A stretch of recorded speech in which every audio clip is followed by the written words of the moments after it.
Movie की शुरुआत में हम देखते हैं एक मैरिड कपल साइमन और रॉबिन जो शिकागो से लॉस एंजल्स शिफ्ट होते हैं क्योंकि साइमन को यहाँ एक नई जॉब मिल गई थी। तो अब नए घर की साज सजावट के लिए वो शॉपिंग करने जाते हैं। शॉपिंग के दौरान साइमन को उसका क्लासमेट गॉर्डन मोजली मिलता है। दोनों फॉर्मल हाय हेलो करते हैं। इसी दौरान पेमेंट करते वक्त साइमन कैशियर से अपना एड्रेस शेयर करता है जिसे पीछे खड़ा गॉर्डन सुन लेता है। दोनों यहाँ बड़े अच्छे से मिलते हैं पर वो इतने अच्छे दोस्त भी नहीं होते कि वो दोबारा मिलने का प्लान बनाए, तो दोनों अपने अपने रास्ते चल देते हैं। अब इस मीटिंग के बाद गॉर्डन बिना बताए साइमन के घर आने लगता है और उसे गिफ्ट भेजने लगता है। जैसे पहली बार वो महंगी वाइन की बोतल गिफ्ट करता है। यहाँ रॉबिन को यह हैरानी होती है कि उसे हमारे घर का एड्रेस कैसे पता चला। फिर गॉर्डन खुद साइमन के घर फार्मर, हेल्पर्स और मेड्स की लिस्ट देने के बहाने आता है।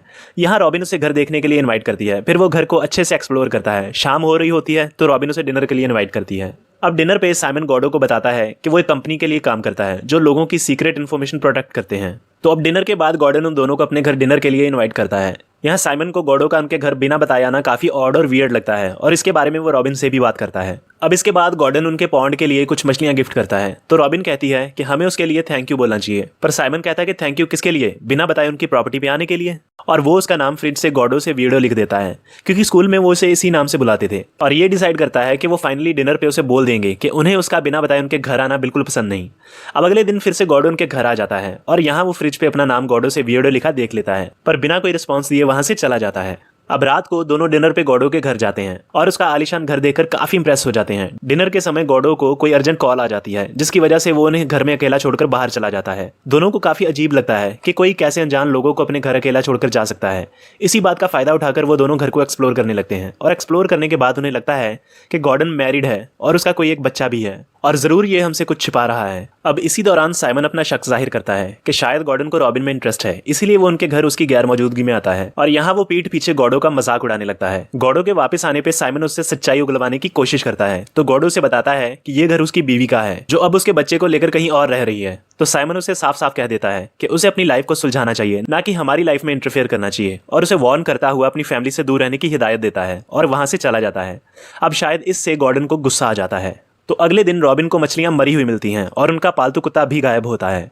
तो साइमन का सीधा शक गॉर्डो पे जाता है, तो वो उसे कन्फ्रंट करने उसके घर जाता है, पर वहां उसे उसकी सच्चाई का पता चलता है। दरअसल गॉर्डो जिस घर में रह रहा था वो उसके बॉस माइक का था और गॉर्डो वहां उनका ड्राइवर था। ड्राइवर होने के नाते उसके पास गैराज की चाबी होती है और इसी तरह वो बैकडोर से घर को एक्सेस कर पाता है। अब यहाँ उसे ये भी पता चलता है कि गॉर्डो अनमैरिड है और उसने वो सब झूठ बोला था। अब इसके चलते गॉर्डो का बॉस उसे नौकरी से निकाल देता है और साइमन उसकी पुलिस कंप्लेंट कर देता है, पर कोई ठोस सबूत ना होने के कारण पुलिस कुछ कर नहीं पाती। अब कुछ दिन आगे निकलते हैं और रॉबिन को ऐसा महसूस होता है जैसे वो घर में अकेली नहीं है। उसे घर में कदमों की आवाज आती है। उसे ऐसा लगता है जैसे दूसरे रूम में कोई चल रहा हो, पर वो सोचती है कि शायद ये उसका वहम है, जिसके चलते वो पैरानॉइड की शिकार होने लगती है और इसी के चलते वो काफी स्ट्रेस रहने लगती है। स्ट्रेस से निजात पाने के लिए वो अपनी नेबर के घर से नींद की गोलियां चुराती है। अब एक रात ऐसे ही उनका कुत्ता वापस आ जाता है और उसकी अगली सुबह रॉबिन को गॉर्डो का अपॉलजी लेटर मिलता है जिसमें गॉर्डो ने अपने बिहेवियर के लिए माफी मांगी होती है। अब उस लेटर में एक लाइन लिखी होती है, लेट बायगॉन्स बी बायगॉन्स, मतलब जो बीत गया सो बीत गया। और इतने सालों बाद भी वो सब भुलाने को तैयार है और इस सब के पीछे उसका कोई बुरा इंटेंशन नहीं था। अब यहाँ रॉबिन पशोपेश में पड़ जाती है कि आखिर गॉर्डो किस बारे में बात कर रहा है। ऐसा अतीत में क्या हुआ था जो वो भुलाना चाहता है, उसे कुछ समझ नहीं आता। तो वो साइमन से पूछती है, पर साइमन किसी भी बात से इनकार करता है। इसके बाद भी कुछ वक्त तक रॉबिन को पैरानॉइड फील होता रहता है। उसे अजीब अजीब सपने आते रहते हैं और पूरे वक्त वो वही सोचती रहती है कि गॉर्डो आखिर कहना क्या चाहता था। और ऐसे ही एक सुबह वो काम करते करते फेंट हो जाती है। नेक्स्ट मॉर्निंग साइमन को उसके द्वारा रखी गोलियां मिल जाती हैं, तो वो उसे कहता है कि ये सब उसका एक वहम है और मेडिसिन की वजह से उसे पैरानॉइड महसूस होता है और उसे ये सब भुलाकर एक नई शुरुआत करनी होगी। तो रॉबिन भी उसकी हाँ में हाँ मिला देती है। इसी दौरान साइमन का काम भी अच्छा चल रहा होता है और उसके क्लाइंट्स उससे काफी खुश होते हैं। तो वो अपने बॉस से प्रमोशन के बारे में बात करता है। तो उसका बॉस कहता है कि उसके और उसकी प्रमोशन के बीच एक ही बंदा है, डैनी मैकडॉनल्ड्स। अब ये डैनी मैकडॉनल्ड्स कौन था और इसका जिक्र यहाँ क्यों आया, ये आपको बाद में पता चलेगा। अब समय कुछ आगे निकलता है और रॉबिन प्रेग्नेंट हो जाती है और एक दिन शॉपिंग के दौरान वो फिर से गॉर्डो को देखती है, पर उसके मिलने से पहले गॉर्डो वहां से चला जाता है। रॉबिन के बेबी शावर के दौरान साइमन की बहन उसके पूछने पे बताती है कि स्कूल में साइमन और उसके एक फ्रेंड ग्रेग ने ये रिपोर्ट लिखवाई थी कि वो किसी बंदे के साथ मॉलेस्ट हुआ था, जिसके बाद स्कूल में गॉर्डो को बुली किया जाने लगा, जिसकी वजह से उसे स्कूल तक छोड़ना पड़ा। अब रॉबिन को और इंटरेस्ट हो जाता है कि आखिर गॉर्डो के साथ ऐसा क्या हुआ था जो उसने बायगॉन्स बी बायगॉन्स लिखा। ऐसा क्या था जो वो भुलाना चाहता था। तो वो उसके फ्रेंड ग्रेग के बारे में छानबीन शुरू कर देती है और आखिर उसे ग्रेग का पता चल जाता है। तो वो उससे मिलने जाती है और वहां उसे पता चलता है कि साइमन स्कूल में एक बुली था। वो बस लोगों को तंग किया करता था और एक बार गॉडो को तंग करने के लिए उसने स्कूल में रूमर्स फैलाए कि गॉडो गे है और वो किसी लड़के के साथ मॉलेस्ट हुआ है, जिसकी वजह से गॉडो के पिता ने उसे गे समझकर जिंदा जलाने की कोशिश की, जिसकी वजह से उन्हें जेल हो गई। साइमन की वजह से गॉडो की लाइफ डिस्ट्रॉय हो गई और शायद इसीलिए समाज और लाइफ में वो कभी आगे नहीं बढ़ पाया। ये सुनकर उसे बहुत अफसोस होता है। अब इसके बाद रॉबिन को साइमन पे शक होने लगता है कि शायद वो उसे कुछ छिपा रहा है, तो वो उसके ऑफिस की तलाशी लेती है, जिसके दौरान उसे ये पता चलता है कि साइमन ने सीक्रेटली गॉर्डन का बैकग्राउंड चेक किया था कि वो कहाँ रहता है और क्या करता है। तभी उसे वहाँ डैनी मैकडॉनल्ड्स की एक फाइल भी मिलती है, पर वो उसे इग्नोर कर देती है। अब डैनी की फाइल उसने क्यों बनाई ये हमें बाद में पता चलेगा। अब ये सब जानने के बाद रॉबिन का साइमन से जैसे भरोसा उठ जाता है और वो साइमन को कह देती है कि अगर उसे अपनी रिलेशनशिप कायम रखनी है तो उसे गॉर्डन से अपने किए के लिए माफी मांगनी पड़ेगी। तो रॉबिन के इंसिस्ट करने पर साइमन गॉडो से माफी मांगने जाता है और ऐसे बिहेव करता है जैसे उस पर कोई एहसान कर रहा हो। अब ये जानते हुए कि साइमन दिल से माफी नहीं मांग रहा और वो रॉबिन के कहने पे यहाँ आया है, तो गॉडो उसे अपॉलॉजी एक्सेप्ट नहीं करता और उसे कहता है कि past is not done with him yet. ये सुनकर साइमन भड़क जाता है और उल्टा उसे मारता है और धमकाता है कि फिर कभी उसकी फैमिली के आसपास ना दिखे। फिर साइमन घर जाकर रॉबिन से झूठ कह देता है कि गॉर्डन ने उसकी अपॉलॉजी एक्सेप्ट कर ली है। अब समय कुछ आगे निकलता है और दोनों की लाइफ नॉर्मल हो जाती है। साइमन को प्रमोशन मिल जाता है और इसीलिए वो अपने ऑफिस कोलीग के साथ अपने घर में एक पार्टी रखता है। पार्टी के दौरान डैनी उनकी खिड़की पे पत्थर मारता है उनकी पार्टी डिस्टर्ब करने के लिए।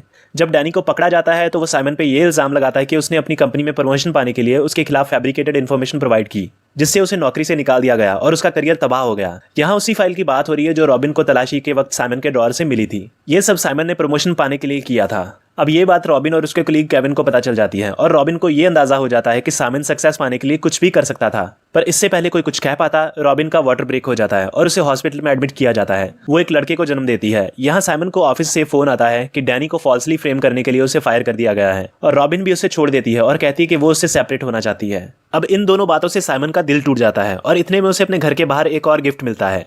जब वो इसे खोलता है तो इसमें 3 गिफ्ट होते हैं। पहले गिफ्ट में उसे एक चाबी मिलती है। जब वो चेक करता है तो उसे पता चलता है कि वो चाबी उसके घर की है। दैट मीन्स कि हमेशा गॉर्डन के पास उनके घर का एक्सेस था, वो जब मर्जी उनके घर आ सकता था। दूसरे गिफ्ट में एक ऑडियो सीडी होती है। उसमें साइमन की वही रिकॉर्डिंग होती है जब डिनर के वक्त साइमन ने गॉडो का मजाक उड़ाया था। इसका मतलब वो हर पल दोनों पर अपनी नजर रखता था।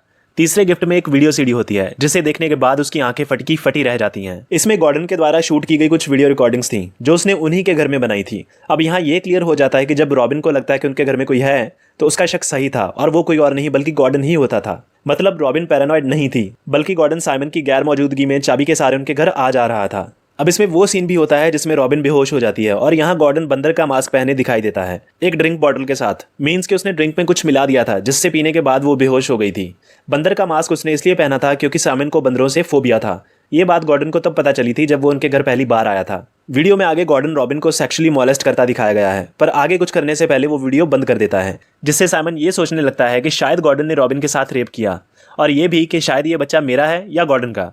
ठीक इसी वक्त गॉर्डन फूल लेकर रॉबिन से मिलने हॉस्पिटल जाता है और उसे कहता है कि साइमन ने उसे पीटा। ये सुनकर रॉबिन को साइमन पे और गुस्सा आ जाता है। अब जैसे ही गॉर्डन यहाँ से निकलता है कि साइमन आ जाता है और दोनों एक दूसरे को कुछ दूरी से देखते हैं, पर इससे पहले कि साइमन गॉर्डन को पकड़ पाता वो वहां से गायब हो जाता है और कुछ देर बाद उसे फोन करके याद दिलाता है कि उसने उसके साथ स्कूल में क्या किया और अगर वो तब चाहता तो उस रूमर को रोक सकता था, पर उसने ऐसा नहीं किया। और आज जब वो उसे ये सुनना चाहता है कि गॉर्डन ने रॉबिन के साथ क्या किया तो वो उसे कभी पता नहीं चलेगा और उसे वो जानबूझकर और कंफ्यूजन में डाल देता है कि उसने रॉबिन के साथ रेप किया या नहीं। और अब उसे इसी कंफ्यूजन में जीना पड़ेगा कि वो बच्चा उसका है या गॉर्डन का, और मूवी इसी कंफ्यूजन के साथ खत्म हो जाती है।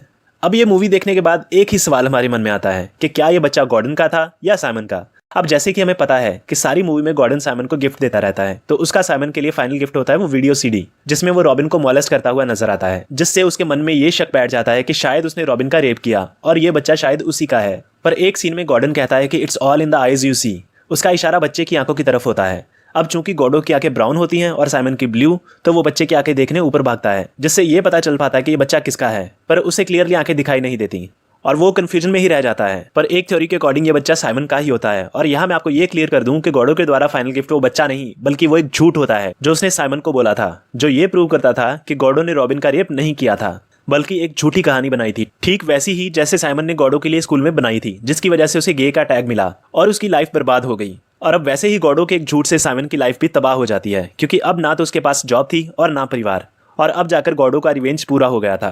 पर इन दोनों की लड़ाई में बेचारी रॉबिन पिस जाती है, जिसका कोई कसूर नहीं होता। और यहाँ ये कहावत बिल्कुल सही बैठती नजर आती है कि आटे के साथ घुन भी पिस जाता है, और हमें भी इस कहानी से सीख लेनी चाहिए और हमेशा बुरे लोगों से दूर रहना चाहिए, नहीं तो हमारा हाल भी रॉबिन के जैसा ही होगा। आई होप एक्सप्लेनेशन समझ में आई होगी। अगर फिर भी कोई सवाल या सजेशन हो तो आप कमेंट बॉक्स में लिख सकते हैं। तो इसी के साथ आज की वीडियो रैप करते हैं। अगर ये वीडियो अच्छी लगी तो इसे लाइक करें, शेयर करें और सब्सक्राइब करें, और मैं मिलूंगा आपसे ऐसी किसी और मजेदार वीडियो में। तब तक के लिए बाय बाय।